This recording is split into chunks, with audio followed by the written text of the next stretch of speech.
আসানপুর গ্রামটা একসময় ছিল শান্ত আর প্রাণে ভরা। সকালে পাখির ডাক, বিকেলে মাঠে শিশুদের হাসি, সব মিলিয়ে সুখের ছবি। কিন্তু হঠাৎ এক অজানা কঠিন রোগ গ্রামটাকে গ্রাস করল। প্রথমে একজন অসুস্থ হল, তারপর দুজন, তারপর একের পর এক মানুষ। জ্বর, নিঃশ্বাসের কষ্টে মানুষগুলো ধীরে ধীরে নিভে যেতে লাগল। গ্রাম জুড়ে নেমে এলো ভয়। প্রতিদিন কারো না কারো ঘর থেকে কান্নার শব্দ ভেসে আসত। মায়ের কোল খালি হচ্ছিল, সন্তান হারাচ্ছিল বাবা মা। মানুষ আল্লাহকে ডাকত, কিন্তু উত্তর মিলত না। এমন সময় এক ডাক্তার গ্রামে এলেন।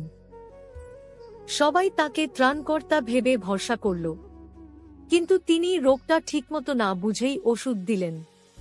সেই ভুল ওষুধে রোগ আরো ভয়ঙ্কর হয়ে উঠল। অনেক মানুষ তাঁর চিকিৎসার পরেই মারা গেল। গ্রামে হাহাকার শুরু হলো, মানুষ বিশ্বাস হারিয়ে ফেলল চিকিৎসার ওপর। ঠিক তখনই একদিন ধুলো ভরা রাস্তায় ধীরে পা ফেললেন এক বৃদ্ধ ও অভিজ্ঞ ডাক্তার। চোখে ছিল মমতা, কণ্ঠে শান্তি।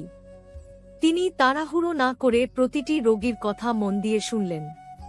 রোগের মূল কারণ বুঝে সঠিক ওষুধ দিলেন। কয়েকদিনের মধ্যেই অলৌকিক পরিবর্তন দেখা দিল। যাঁরা মৃত্যুর মুখে ছিলেন তারা ধীরে ধীরে উঠে বসতে লাগলেন। কান্নার জায়গায় ফিরে এলো হাসি। আসানপুর আবার প্রাণ ফিরে পেল। সেদিন গ্রামবাসী বুঝল, ডিগ্রি নয়, ভুল নয়, সঠিক জ্ঞান আর সত্যিকারের মানবতাই জীবন বাঁচাতে পারে।